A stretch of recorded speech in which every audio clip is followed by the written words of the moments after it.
Africa is the only continent where starvation level poverty continues to grow, sadly. And these are like in some of the most rural places. Addressing poverty to scale requires money. Because access to capital is not available for majority of Africans, and especially not for the very poor.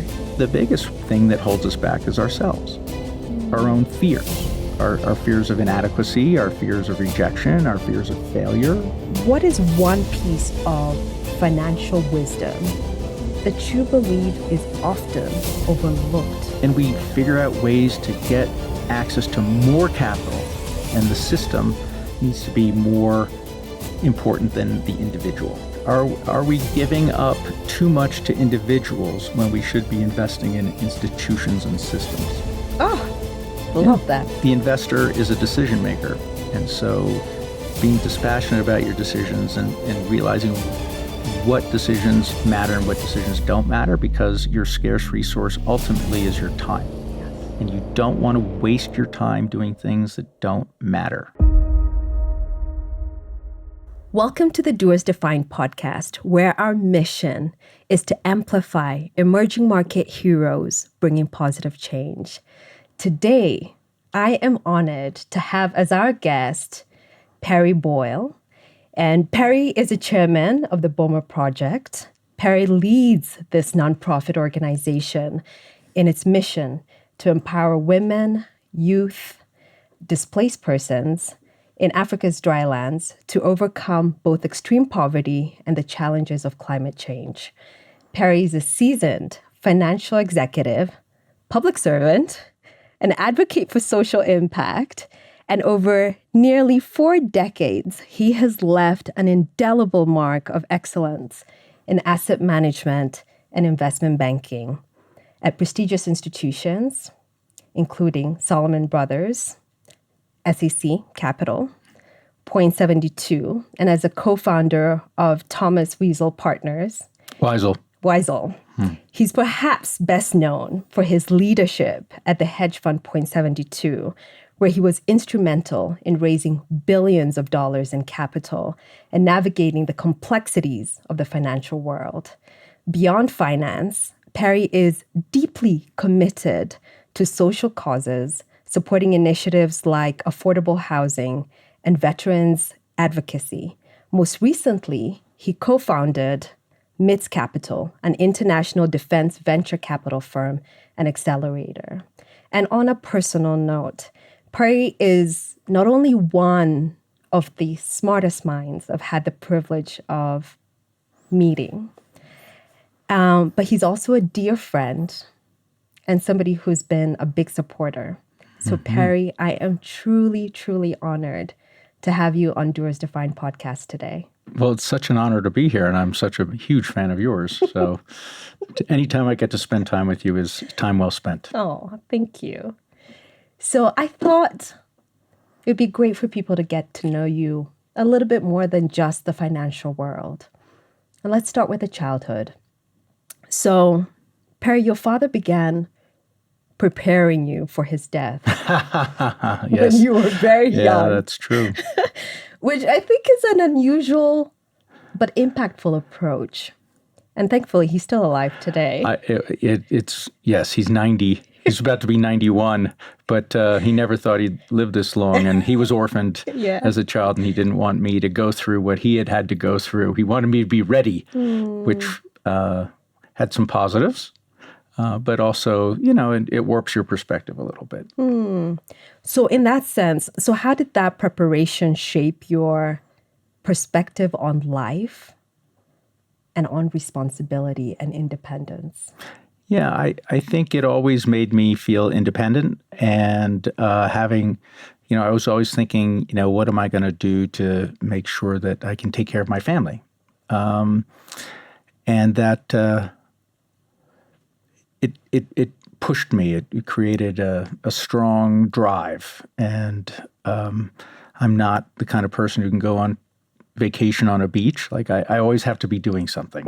And I think that stems from that. But he was actually a terrific father. I'm very loving, wise, gentle soul who really taught me a lot about what it meant to be a man and what it meant to what our purpose is in the world. And a couple things he imbued upon me is nothing has value except somebody has added that value to it.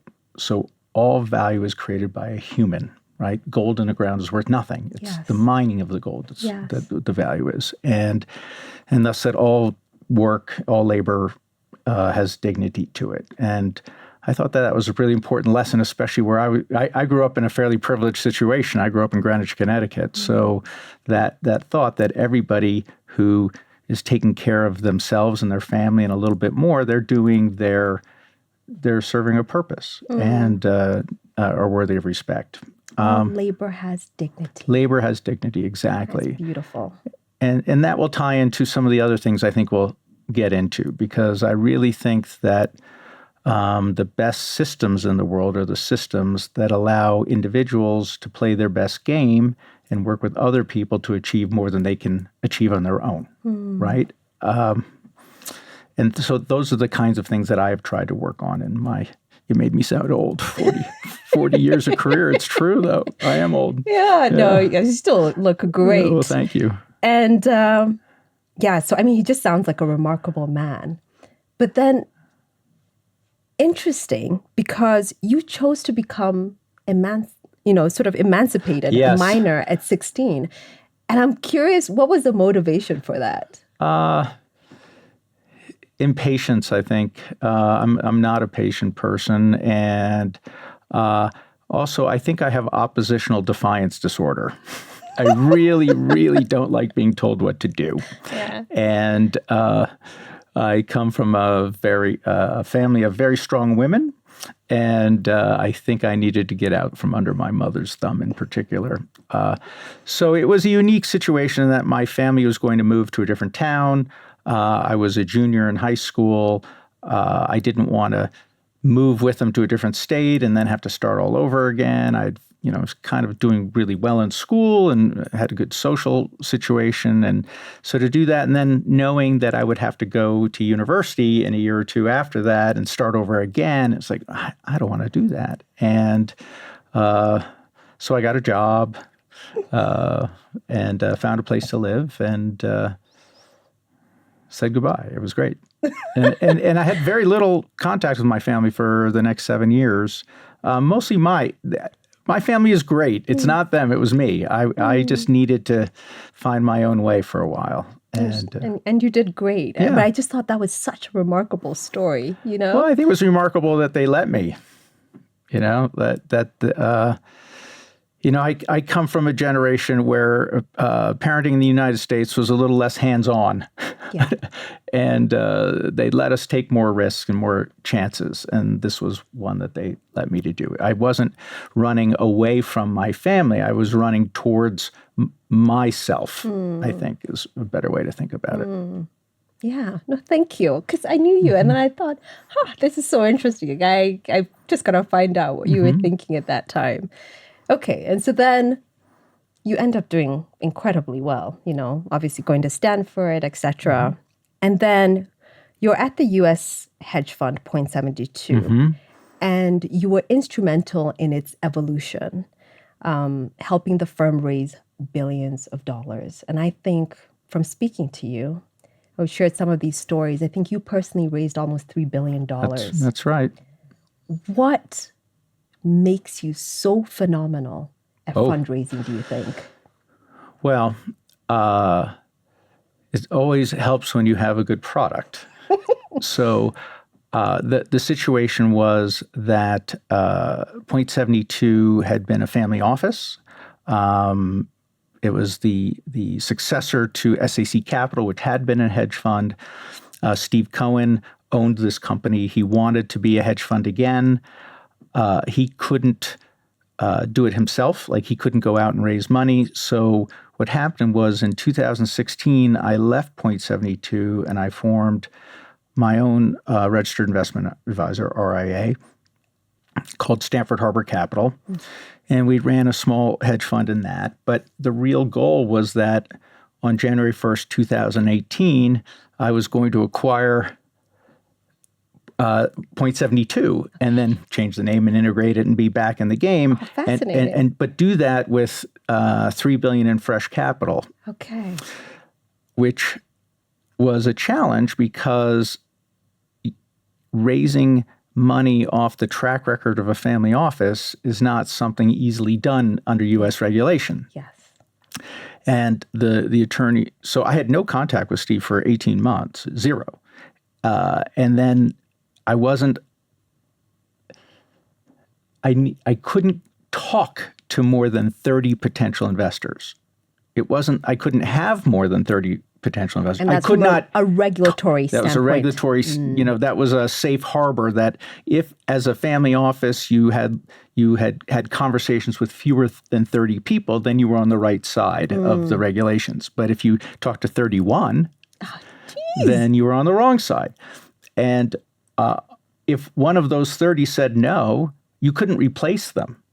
You had to, okay, well, that's a slot that's burned, which is very clarifying in your mission. So I spent about 6 months figuring out who could and would potentially invest with us and what problem would we be solving as part of their portfolio. So doing pretty deep research and reducing it to this target list of, we really had a target list of 29. Wow. And I think 25 of them ended up investing with us. For a mark of $3 billion. Yes, for $3 billion, yes. And also, when you're raising a fund, you're worried about investor risk and investor concentration risk. And I didn't want anybody to be more than 10% of the $3 billion, but I needed, somebody to come in at $300 million, to be kind of a lead investor for us and show a stamp of approval on what we were doing. And but I couldn't take Steve with me on the road. So it was really just me. And I think we put together a very differentiated deck, marketing package where we weren't doing case studies and operational stuff, but really talking about the things in the investment process that we were working on to take .72 to the next level. Not to future-proof it, because you're never future-proof in a hedge fund, but to make sure that we weren't going to fall behind. And I think that's one of Steve Cohen's greatest strengths is he's never satisfied with what he's doing today. He always knows that will get commoditized. So how can we keep innovating and investing for the future and adapting?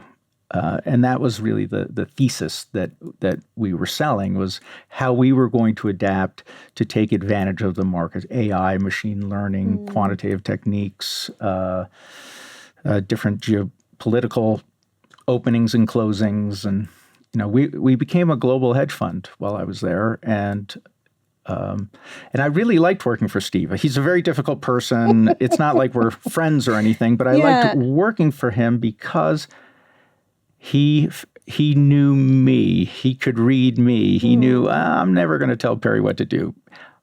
I'll just let Perry do whatever he thinks needs to be done, and then I'll yell at him when he does it wrong. So, I ended up working for him for 15 years, and I think in those 15 years, he maybe suggested that I do things twice. That was about it. And everything else, it was me going to him and saying, Steve, I think we should do this. And him saying, well, that's a dumb idea. Why should we do that? And then me explaining to him why it wasn't a dumb idea, that kind of a thing. So it was for someone with oppositional defiance disorder, it was very liberating to be able to have the resources of that big firm to go and solve really interesting problems, that intellectual problems in the investment process.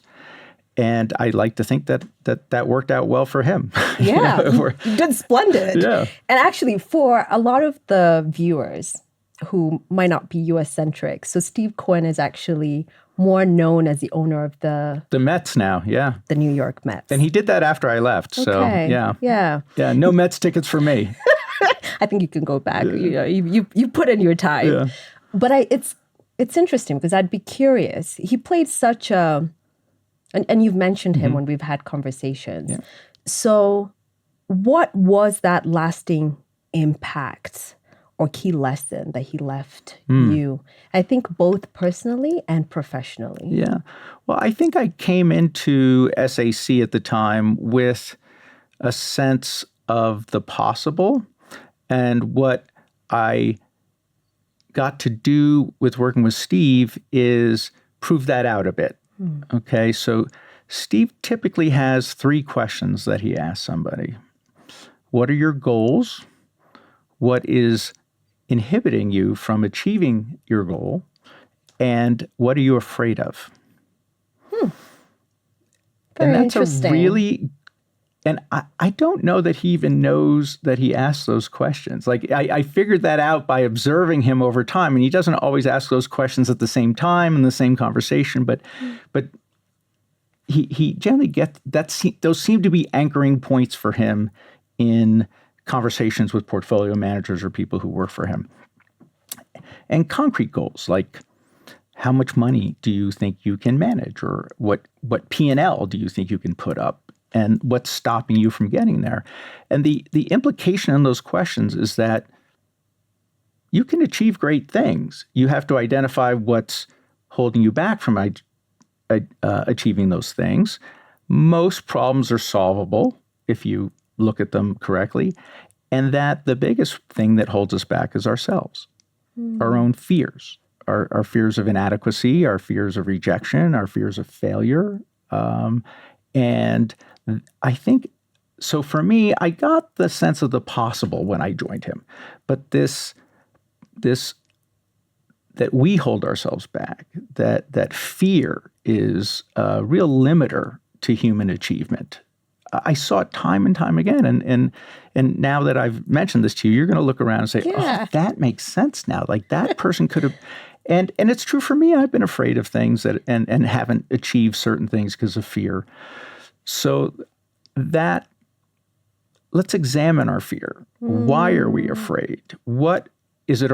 Is it real risk, or is it just perceived risk? Which we'll get into my Ukraine work in a minute. Yeah.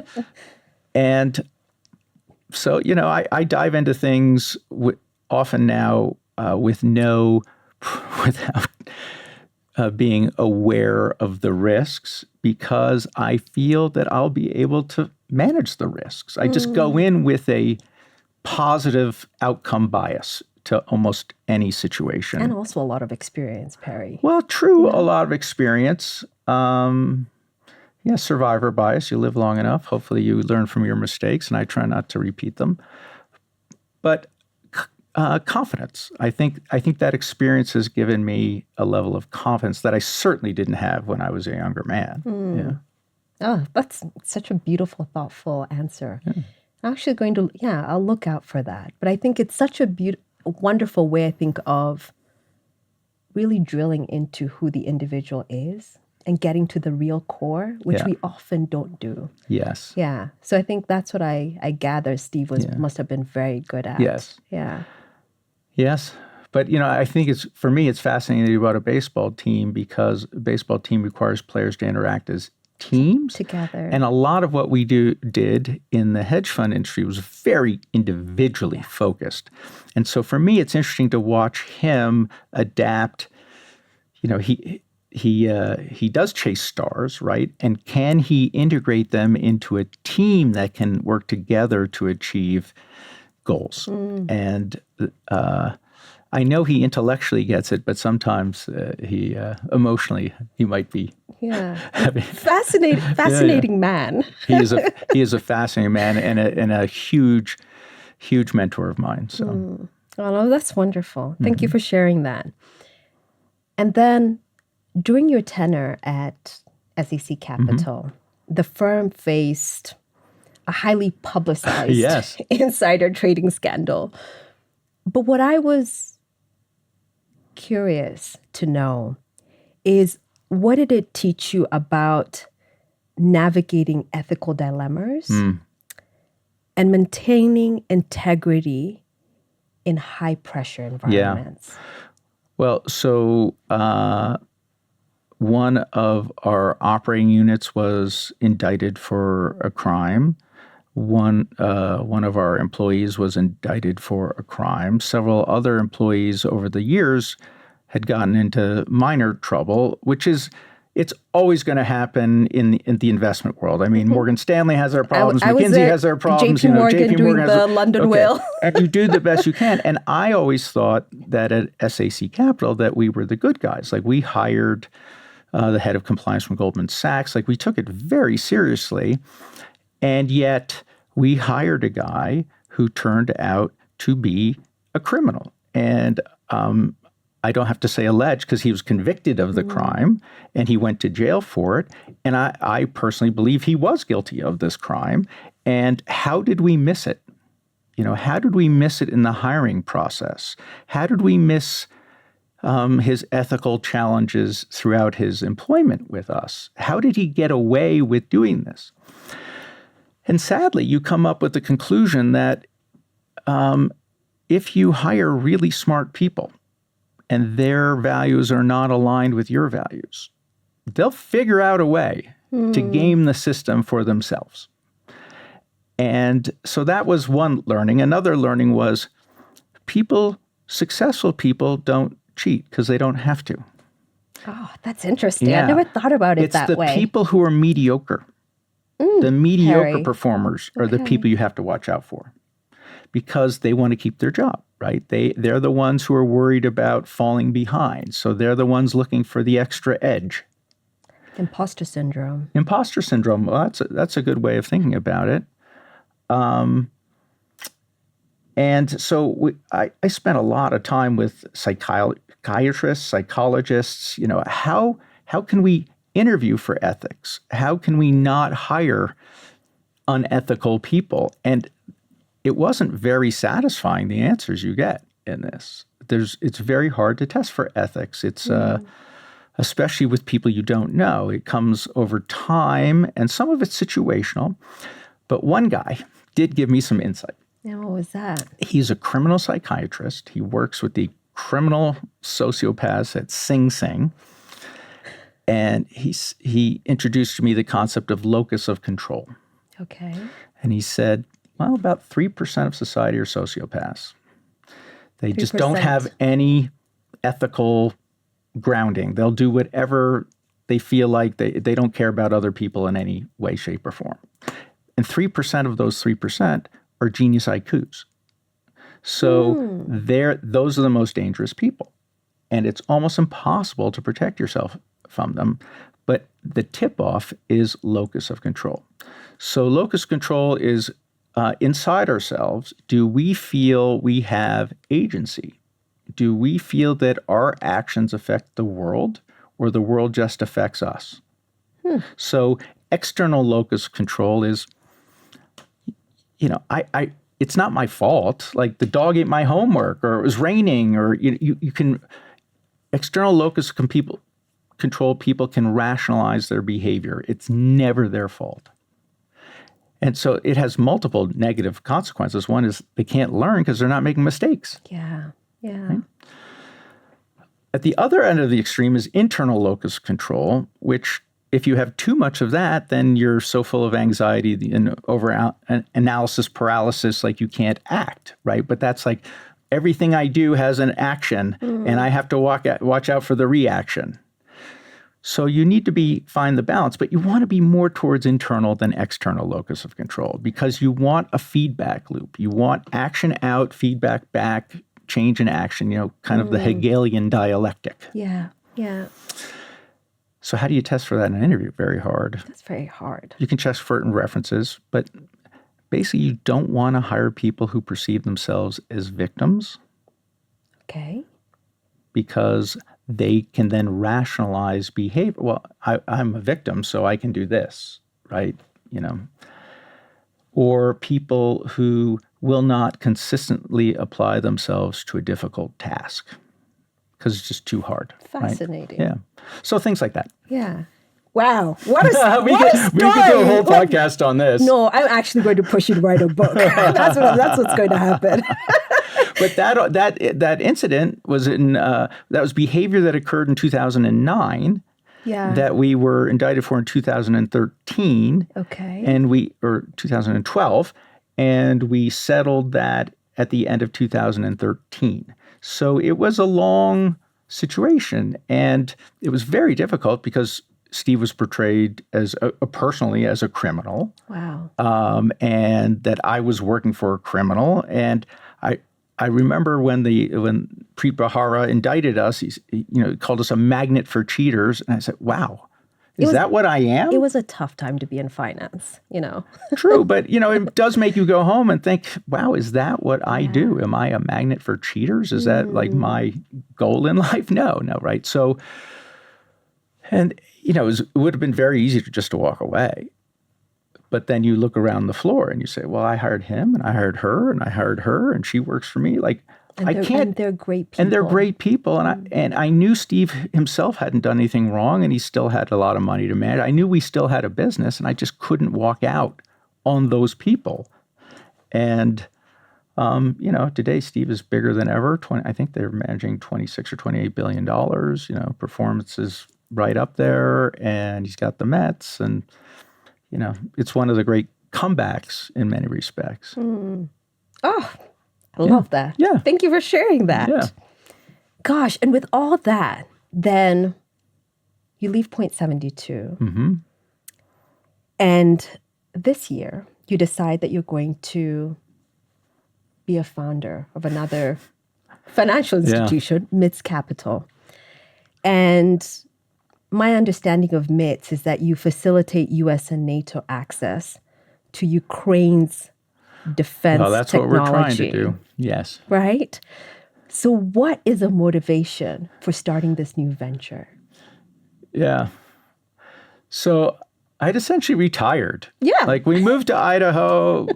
My wife and I, we built our dream house. Our kids are grown on their own. Like everything's good. You don't need the money, Perry. Yeah, life was good. And then February 24th, Putin decides he's going to do a full-scale invasion of Ukraine. So, and I'm like, why isn't NATO mobilizing? Like, why are we letting him do this?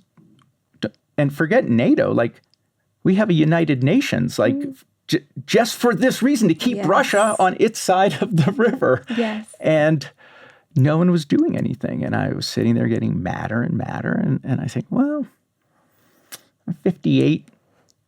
Everyone's taking care of my family. I don't really owe anybody anything. I'm going to Ukraine. I can't live in a world where this happens and do nothing. So I sit at my computer and I fill out an application to fight in Ukraine on the International Legion. Oh my gosh, Perry. Okay. And I'm a lover, not a fighter. Like, I'm the biggest wimp you've ever met. Like, I just can't imagine you in combat. Exactly. Nobody can. That you did that. Okay. Yeah. But, and I'm filling out the applications talking about military experience, none. Heavy weapons experience, none. Machine gun experience, none. Like, and I just wonder what they're going to do when they see this application, right? Maybe they'll make me a cook or an ambulance driver or something. And a week later, I get an email from the Ukrainian embassy that says, no, your application's been rejected. Because they really want, veterans of the Afghan and Iraq wars in the U.S. to apply for that, right? Yeah. They don't want people like me. Yeah. But we looked you up on LinkedIn. Huh. And you know something about money. And we need a lot of money. And will you talk with this Ukrainian guy, my now partner, Denis Gurak, and help him out? And so I met Denis. And Denis is Ukrainian. He's Ukrainian. Military background. Defense industry background. He had been the deputy general director of Ukroboronprom, one of the state industries for defense in Ukraine during the Crimea crisis in 2014. Okay. So he was the point person for NATO with Ukraine's defense industry. So he knew everybody at NATO. He knows every defense industry. And he was trying to raise a venture capital fund for all these defense technology startups that were occurring in Ukraine. And he had a good idea. He just couldn't kind of get it over the goal. And we had two false starts. We had a partner, an established VC firm that turned out not to be a risk-taking firm. So that wasted 6 months. And then we had a corporate partner in Britain, a defense company that just pretty much led us along. All they really wanted to do was, find out what was happening in Ukraine. They weren't really going to invest in Ukraine, but they didn't tell us. And then finally I said to Dennis, we're just going to do it. Okay, John Cage. Where do I begin your piece, Mr. Cage? Just begin anywhere. And this is what I'm saying. So I went into Ukraine knowing it was a corrupt country, not knowing any Ukrainian, having never been to Ukraine, not really knowing any Ukrainians, just knowing I was the pigeon at this poker table, and still sitting at it, but with a vision of what we could accomplish. And we're getting there pretty fast, a little faster than I had thought. So in February of this year, of 2024, we put out calls to companies to apply to MIT's accelerator. And MIT's is a anglicization of a Ukrainian word that means might or power. Might or power. Yeah. And we're trying to bring power back to the Ukrainian people and the Ukrainian defense industry. And shift the balance of power, because there's a lot of neo-colonial stuff going on in this situation. And 60 companies applied to our accelerator. And I was like, wow, I didn't think anybody would apply. So that was pretty cool. And we picked 6 of them that we thought had things that could be deployed in battle quickly, but beyond Ukraine, the rest of the world should be buying for its own defense purposes. Interesting. And 5 of them graduated. 1 of them couldn't keep up and dropped out. And Dennis had the brilliant move. We partnered with American University Kyiv, which is a ASU, Arizona State University affiliate. Okay. It's the only American-style graduate school in Ukraine. So entrepreneurialism, Ukrainians are great at engineering and technical skills and coding and things like that, but they're not great doctors. Exactly. Hard science stuff.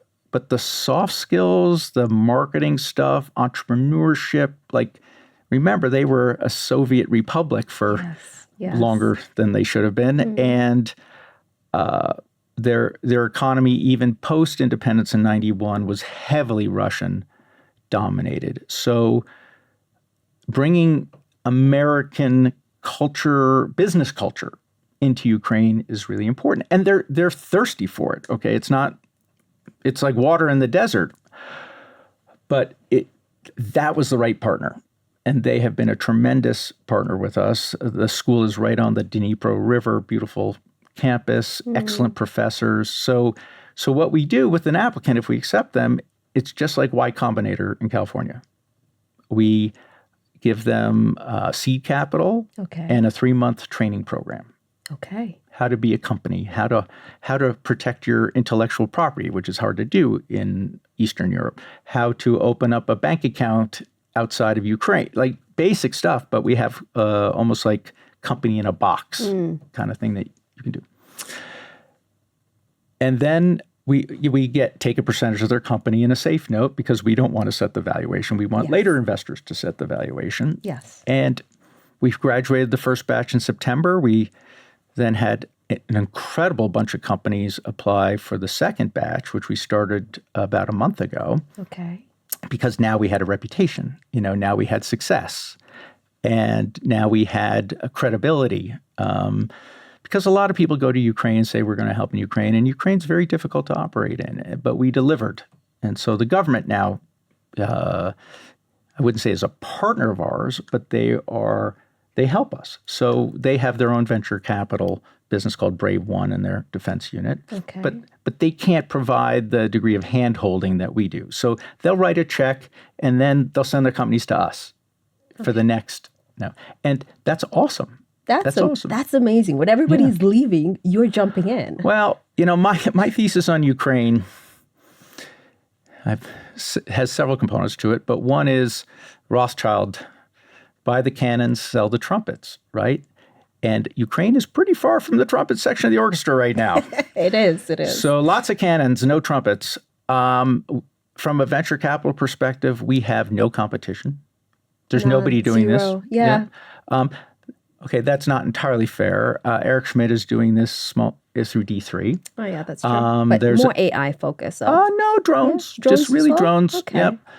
Yep. And the woman in Kyiv who runs this business firm is off the charts good.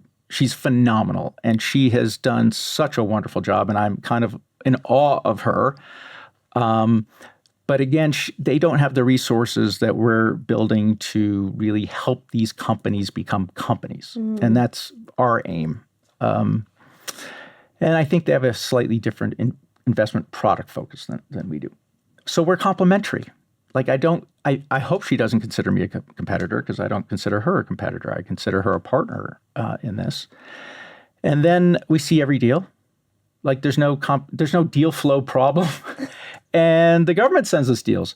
So, and the valuations are at 1/10 to 1/3 of what they'd be in Europe or the US. If there wasn't a war. If there wasn't a war. And this goes to perceived risk versus actual risk. Wow. And where is that gap? Like, is the war risk, is that worth a 90% discount for these companies?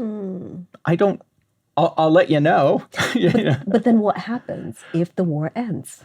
Well, if the war ends, a lot of these defense companies in Ukraine are going to struggle because their major client is the Ukrainian defense budget. And if that budget gets cut by 85%, what are they going to do? And so in a way, we're in a lucky position because none of our companies are that big. They're all startups. Okay.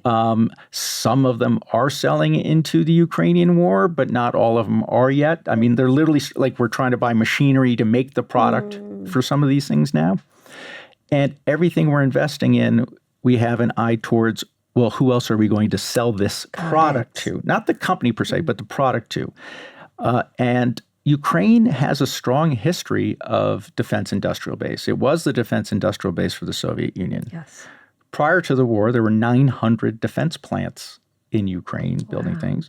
They had international markets for things that they make, and some very high tech, like passive radar, some medium tech, like armored personnel carriers. Like I would argue that Ukraine makes the best MRAP in the world today at a price point half that of the United States equivalent, which comes back to another part of my thesis. So we're investing in things that we think have international demand for them. And then if you just look at the global battle that's going on between the U.S. and China, and I'm just fascinated to see how Africa is going to play each side off each other and how they're going to... We're like smack in the middle. Very much so. Very much so. But the U.S. has created itself now as the high-cost producer of everything. Okay? It's very innovative, a lot of technology, a lot of innovation. It's certainly a financial hub. It's a risk-taking hub of the world. But in terms of actually making something, it's absurdly expensive to make something in the United States. Yes. So our chief adversary, China, is the low-cost producer of everything. And in a war, eventually the low-cost producer wins. So if the U.S. and China are the global power dynamic now, the U.S. has lost. It can get back into a winning position, but only by partnering with low-cost producers to reduce that gap. So yes, maintain that innovation edge, but you have to close the production edge, the production gap. And Ukraine can do that. Ukraine can be a vital, vital component to that. And why would you want Ukraine's low-cost, innovative industrial base to be in the hands of Russia? Like, that is strategic idiocy, right?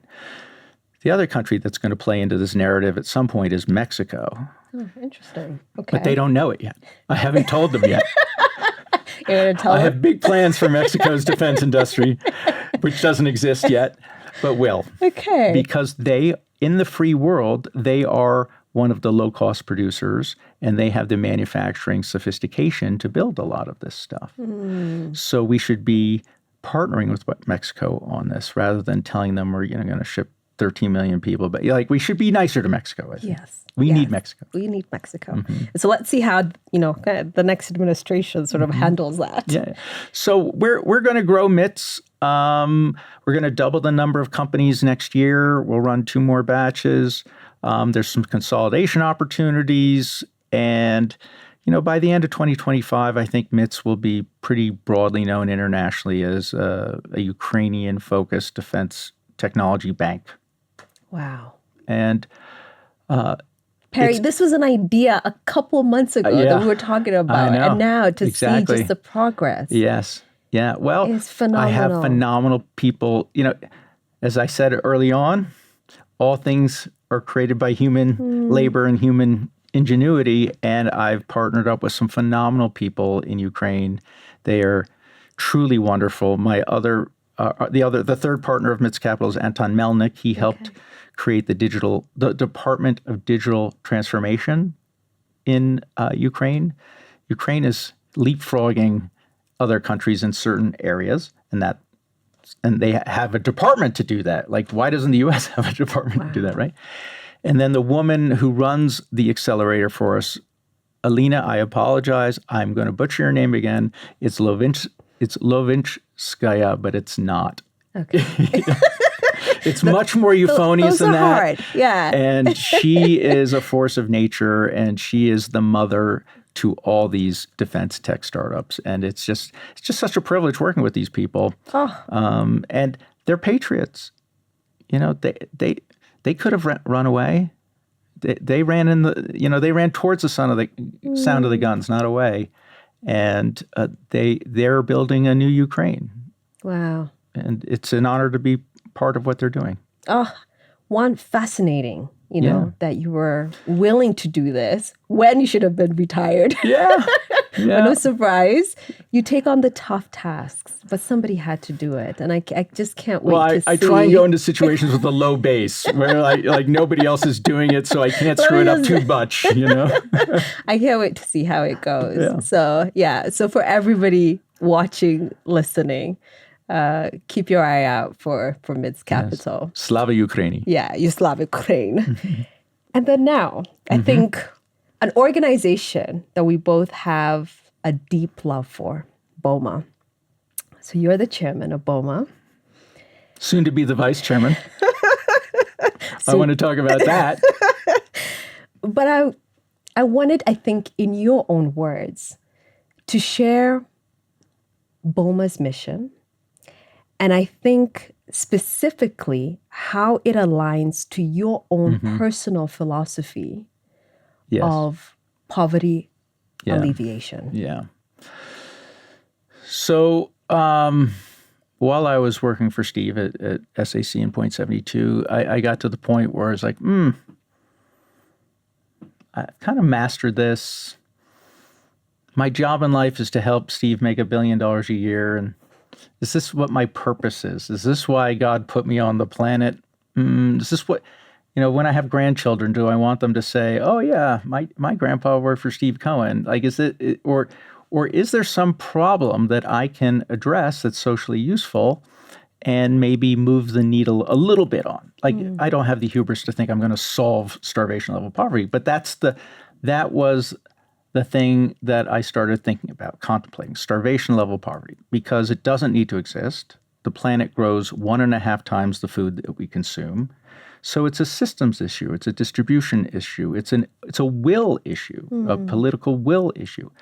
And we have the example of poverty mitigation from Asia. In less than 75 years, East Asia has almost eliminated starvation level poverty. Yeah, that's true. And China did it brutally, Bangladesh a little more gently. But so what did they do that can be done in Africa? Africa is the only continent where starvation level poverty continues to grow, sadly. Yeah. A lot due to conflicts. Exactly. And a growing population as well. And a growing population. So here I am sitting in Darien, Connecticut at the time, I'd been to Egypt, as a tourist, but I'd never been to sub-Saharan Africa. Frankly, I didn't know any black people. Like, I remember we had this conversation.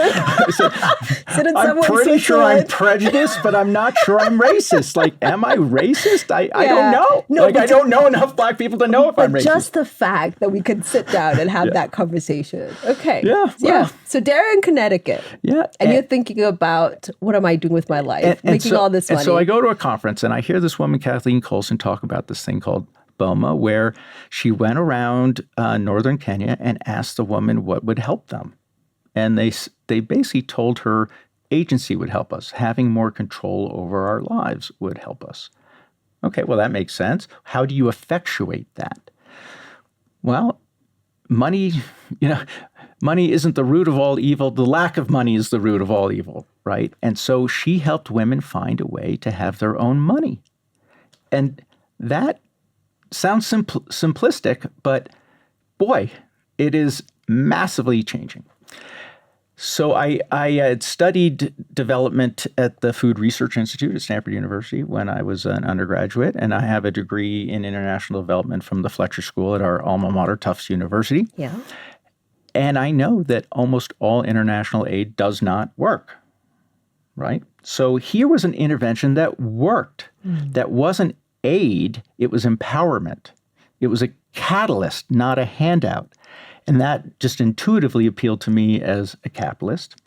And if you think about it, we teach the poorest women, the women who've had no access to education, who only speak their tribal language, who have challenges with numbers, large numbers. We teach them how to run a small business. Yep. And these are women who are never encouraged, who are never told that they're capable. So this large population is untapped. Like their skills and talents are untapped. And if we can be the catalyst for them to unlock their own gifts, that the world has to be better off for that, right? And that's what I saw in BOMA. And so I bullied my way onto the board. They weren't looking for a board member. And I said, no, I have to be part of this. And then within a year, I was the vice chair. And 2 years later, I was the chair. And I was like, whoa, how did this happen? But to me, when you have something that works, your moral imperative is to reach as many people as quickly as possible. And what I like about BOMA, it's an ask, not tell. Like we go into a community, we say, here's what we can offer. Do you want this? And if they say yes, then we do it. If not, then we move on to the next one. And they almost always want it because now they see it. We've got a brand now. We have a track record. It's been since 2015, I think, BOMA's been in business. And it's just very high ROI. So as a capitalist, we've got an RCT, randomized controlled trial, that says it's 3-to-1. I think it's much higher than that. But the way I know it works is twofold. One is when we're gone, 5 years later, 80% of the businesses are still running. Yes. And these are like in some of the most rural places. In fact, I always say it's last mile. It is beyond the last mile, right? It is where the governments will not go themselves. Yes. Yeah. Yes. And which, again, going into a popular place where nobody else is kind of a theme of mine, right? Yeah, I'm starting to see that thread. Yeah. And the second indicator that it works is the women. When a woman is a new participant in BOMA, she won't look me in the eye. She won't dance with me. She won't really engage with me, right? 2 years later, getting hugged, danced, she has unlocked herself. The confidence. The confidence is there. And when you ask a BOMA graduate, like, what more can we do for you? They almost always say, oh, not for me. You need to do this for my sister. Yeah, for the next person. For the next person. And that's the most beautiful thing. And so I know this is sustainable, bottoms-up economic development that's unlocking human potential. And these women are now an example for their communities. They're an example for their children. They're an example to the men in their cultures. It actually changes. It changes everything, yes. Yeah. And how could you not want to be part of that, right? And so when I joined BOMA, it was pretty small. It was based in Manchester, Vermont, this tiny little ski town in the middle of nowhere. And the board were all members of the Dorset Field Club, and they were, they are wonderful people, and they had this great idea. But I was pushy. I was like, no, we got to grow, we got to scale, and fortunately, Kathleen saw that. Kathleen, the founder, Colson, Momorungu. And so I feel like she handed me her child, and that was a lot of trust. It was a lot of trust, and you feel a lot of obligation. Personal relationships with a lot of these women. Oh yeah, and these communities. She is a saint, and is regarded as such in some areas, and it's been a huge inspiration to me, and because without having met her, I wouldn't have done this, right? So. And now we've grown and we operate in 7 countries. The budget's 10 times as large. We enrolled 70,000 people in the programs. Each one of them has at least 5 kids. Like, we're impacting people at scale. And scale in a nonprofit is very rare. And I have hopes and dreams for the next chair of BOMA to scale it even farther and to employ new techniques and things to really take it to the next level. And now, instead of the headquarters being Manchester, it's here in Nairobi. I know. What? We have an African CEO in Dr. Sam Owili. And Elsie Mbugua will be our next chair. I know. But big shoes to fill. Oh, but you're the perfect person for it. And I know that I've been manipulating you into this for years. But our mutual friend, Walter Badu, Tufts graduate, introduced us.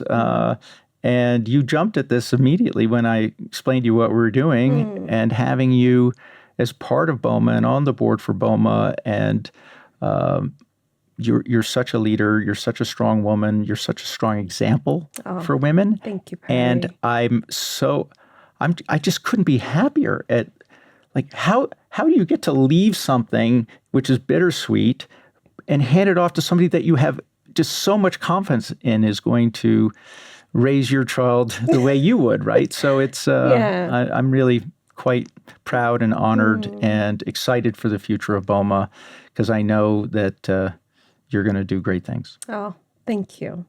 And I think I'm excited to share what BOMA does. Yeah. And that's the reason that we even have this behind us today. Because I think it's the power of capital and what it can do. That capital can be good. Yes. That it can change societies. And I think for me, being an African woman who grew up here, but has had incredible opportunities all over the world, seeing the difference firsthand of what it can do. I mean, there's no way I could have said no to you, right? There's no way. And I'm, I think, delighted and honored that, in a short span of time that I could sort of take the mantle from the incredible work that you've done. But I'm excited. I'm excited for the future. I'm excited for the team, because we've got an incredible team with BOMA. We do. I mean, just phenomenal people. And I'm excited to continue sharing it with the world and doing more. Well, you're going to do a great job at it. So do you want to get into a little more of the details, the nitty-gritty on BOMA? Yeah. Let's talk about that. Okay. So BOMA provides seed capital and mentorship. It's like an accelerator concept for women entrepreneurs who don't know they're entrepreneurs, right? So we'll go beyond the last mile into Turkana or Wajir or, the arid lands, the pastoralist cultures, and we'll ask women if they want to enroll. We'll get groups of maybe 20 to 50 women in a village or an area of villages, and we will provide them with intense mentorship from someone from their tribe who speaks their language and understands their culture and their challenges. And then we form them into, and so it's 3 people, 3 women in a business group. And these are very simple businesses. It's a small dukkha store. It's livestock breeding. one of my great prides was seeing that one of the markets at Marilla, the 40% of the livestock traders are now women, all of whom went through the BOMA program, where 10 years ago women weren't allowed in the market. Yes. That's progress. That's power. Mm-hmm. Yeah. Chickens. I think we've introduced chickens to parts of Africa that didn't know the incredible edible egg, as we say in the U.S. The North. They just don't eat chickens. Yeah, well, they do now. They do now. It's a very efficient protein. Yeah. And, it's better if we can focus on businesses that bring money into the community rather than that collect money from the community is the way I think about it. So that's why I like, some of the goats that are sold at the markets, those don't even end up in Nairobi. Those end up in Kuwait. That's good for Kenya to get international currency in. So I feel good about that. And then we form these businesses into little banks, little savings groups where they lend money to each other and to other members of the community, mostly for what I think of as payday lending, medical expenses or school fees, but increasingly for capital lending. Like, let's go buy a sewing machine together and form a collective business. Yeah, because access to capital. Not available. And for majority of Africans, and especially not for the very poor. And, everybody says, Perry, this is great. You're working in microfinance. And I said, I wish I was working in microfinance. Like, we can't do this as lending because these women haven't had access to the education to maintain books and records to enter the financial services industry, right? So they have to create their own financial services industry, most of it based on memory and relationships, the classic 4 C's of credit, character, I should be able to rattle those off, and I've forgotten them now. But it's very basic, ground level, community-based banking. And that's one of the things that I hope BOMA can help with over the next 8 years is, can we figure out ways to get access to more capital to these women? Because when they do have access to capital, they do great things with it. They create collective businesses. They buy chairs and dishes and things to rent out for. They take their kids to school. They take their kids to school. They make school uniforms instead of having to buy school uniforms. Kids they live make longer. them. Yes. Yeah. So it's a very virtuous circle. So just wow. Just inspired about the work that we're doing, and I think what might be also helpful is that the phenomenal work that you've done as the chairman of BOMA, the types of organizations I think that are working with us or that are funding BOMA, I think it would be helpful for people to hear just the growth from, very small organizations, small family offices, to these larger institutions that really believe in what we're doing. So addressing poverty at scale requires money. And early on, Kathleen was very good at personal fundraising, but she also brought BOMA into the foundation world. And there are a number of foundations in the U.S. that provide smallish grants to organizations like BOMA to encourage them. And that went pretty well. It's hard, but it's not impossible to get a nonprofit up to 2 or 3 or 4 million a year in donations. Yes. But getting past 5 million is a real challenge. And our budget this year was 20 million, right? So how do you close that gap, make that jump? You have to create appeal for larger funders, so larger foundations, but also governments. Yes. And we had 2 transformational things happen for BOMA. In 2021, during the midst of COVID, we received a $10 million grant from Mackenzie Scott, and that's the Amazon fortune. We were the first poverty graduation program to get a grant from her, and $10 million was an extremely large grant from them at the time. Yeah. So that was a huge vote of confidence in what we're doing. And that money wasn't meant to be spent on programs per se. That money was meant to be spent on scaling so that we could reach more people. And that's how we've used that money. The other thing that happened is the government of Kenya saw what we were doing, particularly in Samburu County, and said, that's really good. We want you to do more of that. And so they brought us into a program that's funded by the World Bank called KSIP, where that expanded us from, I think, 3 or 4 counties to 10 counties in the north. And that has become a very important part of what scaling. And so everything builds on itself. So then IKEA Foundation sees what we're doing. And IKEA Foundation then gives us a very significant multi-year grant to do it. And then Trafigura sees that. And so now you have to deliver on these programs. You can't just take the money and not deliver. And we built the system to deliver. So big donors now can have confidence that we can absorb a $10 million grant and put it to work in a way that will achieve the goals that we said we were going to achieve with that money. This is all very good.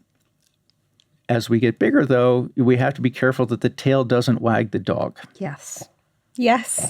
And BOMA's intervention of helping a woman make her own money is such a big intervention, such a huge jump, that the tension is always going to be, do we add more services on to that women, more healthcare, more education, more family support, or do we reach more women? Like, what do we do with the incremental dollar?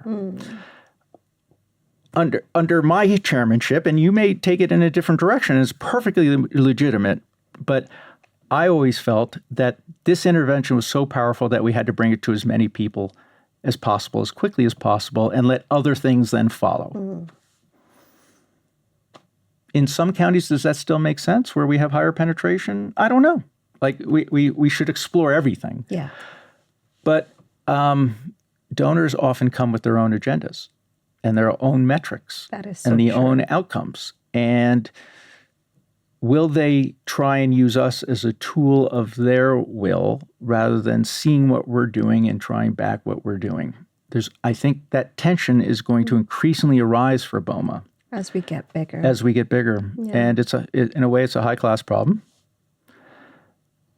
But I do feel that BOMA has retained, it's been growing 50% a year. Yeah. Think about that. That's a hyper-growth organization. And to maintain culture and purpose in a hyper-growth corporation? It's very difficult. Very difficult. And our team has done a wonderful job at it. But I think one of the reasons we could do it is by keeping a very clear, simple mission that everybody from a mentor in the field to a program evaluator could get behind, and everybody knows what we're doing, right? Whereas, huge corporations, hard to know, right? Yeah. You're a cog in the machine, but here everyone's connected in BOMA. And maintaining culture, maintaining growth, maintaining mission, always a challenge. And I can't wait to see how you deal with it. Just passing on the baton. Yes. And a critical, and also difficult time. I think I'm up for the challenge. Yes. And it's not that you're leaving the board. No. You're still there. So looking forward to growing it together. Yes. And so thank you for sharing. And I think for the work that you've done at BOMA, I mean, truly, truly, because it was important that people understand your story. From hedge fund making billions to now telling me about very rural counties in Africa. And I think that's phenomenal. Yeah. So I think what you hope to achieve, Perry, I think the common theme, empower people and use capital. Access to relationships. Privilege. To create opportunity for people to empower themselves. That has been, it took me a while to figure that out, but that's what I feel my role is right now. Well, thank you. So then let me ask this. With everything that you've done, I mean, and when we're saying it's sort of star resume, what do you want your legacy to be? I think both personally and professionally. Well, I don't think that people will think about me very much after I'm gone. There's very few humans in the world, Gandhi or Churchill or whatever. But what I would love for Africa to see the BOMA example and to embrace the BOMA example. I am all about Africa for Africans, and to stop the growth of starvation level and poverty in Africa. I think it would be like, if that occurred in my lifetime, I would feel very, very pleased. And then the other area is, I think the world needs to wake up and realize that there is a battle between autocracy and democracy going on. And I referenced Churchill. He said it, democracy is the worst system, except for all the others. Mm-hmm. And people are going to be confronted with more and more choices on this. Like, do we hand over things to a strong man? Worked in Singapore. Maybe it's working in Rwanda. I don't know. But at what point do the people take the power and actualize themselves? And I'm very worried. I'm very worried that the world is going to be a more dangerous place than the one I grew up in, and which we thought was dangerous. So I pray for peace. Yeah. So let's stay optimistic on that. And then, what's a book that has profoundly influenced your worldview? Because you're an avid reader. Yeah. Well, there's two books I'm going to give you because they kind of interacted with how I became a manager. One is called Holacracy. Okay. It's about how Zappos, the shoe company Zappos, was created, and about how they organized people to solve problems and kept things very flexible and non-hierarchical. And it was very powerful. And I also think very self-actualizing for the people who worked at that company. Like, they felt empowered to get things done. So I like that model, Holacracy. And then the other book is called Chasing Stars. Chasing Stars. Mm-hmm. And I read it when I was a sell-side equity research director, because it was about sell-side equity research and about how equity research departments that chase stars tended not to do as well as ones that created systems. And it's the tension between the individual and the system in which the individual works. And so what I took away from that book is, as a manager, your job is to create systems where people can play their best game, because they win and you win. It's a win-win. And if they do become a star and they put a gun to your head and say, pay me, pay me, pay me, you want to be in a position where you can say, thank you. Go take that money, because I have a bench. I have a process for creating the next star.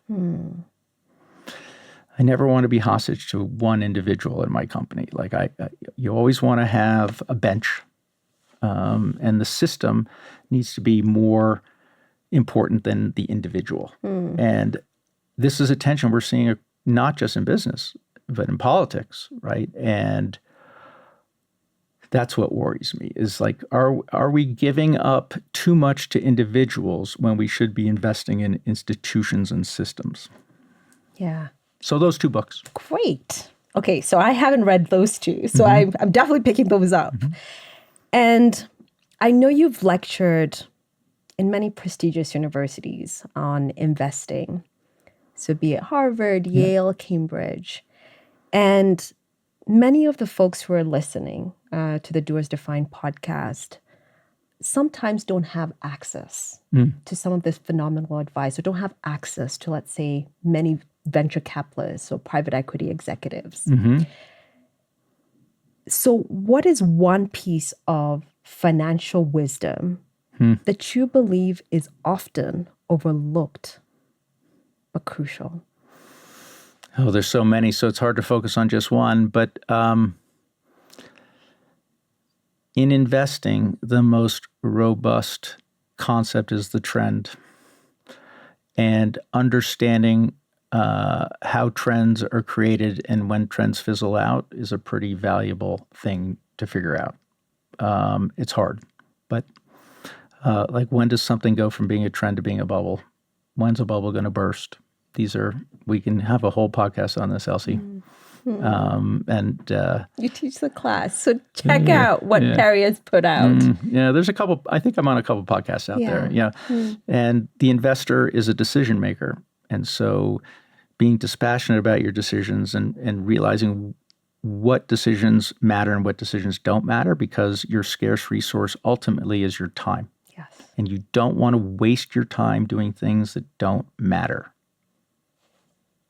which too many investors do. Yes. Well said.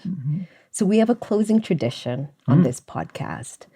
And I think it's to ask, because we're building a community of doers, what would be your one ask to the doers community in terms of supporting your mission as Perry? Well, my mission right now is on Ukraine, and so come to Kyiv and see it for yourselves, and don't believe what you read in the newspapers would be an ask. But I think more fundamentally, I think the ask is to always be looking everywhere in your organizations or around you for locked up talent and figure out, how can I help unlock this person's talent? How can I help them self-actualize? How can I help them play their best game? Because that's what the world is. It's humanity is. It's a mass of talent, and it's inefficiently managed. Hiring's inefficient, business organization inefficient. So if you can just do that for one or two people in your career, isn't that a mitzvah, as we say? Yeah, absolutely. Perry, thank you. Thank you. Thank you for having me. So much, for just sharing your wisdom. And I think the purpose of, and I always say I have an intention, but I think the intention with this particular podcast was just to see what an incredible person you are and the incredible human I've gotten to know. Well, thank you. Over the years. And not just, I think, the accolades from a financial standpoint, but really hearing the why behind your missions and what you do. And so we'll continue sharing about BOMA. Yes. I'm sure the podcast will hear much more about BOMA. And just thank you for your service to humanity as well. Boy, you made my day. Thank you. It was a real pleasure speaking with you, as it always is. Yeah. Thanks. Thanks, Perry. Thank you.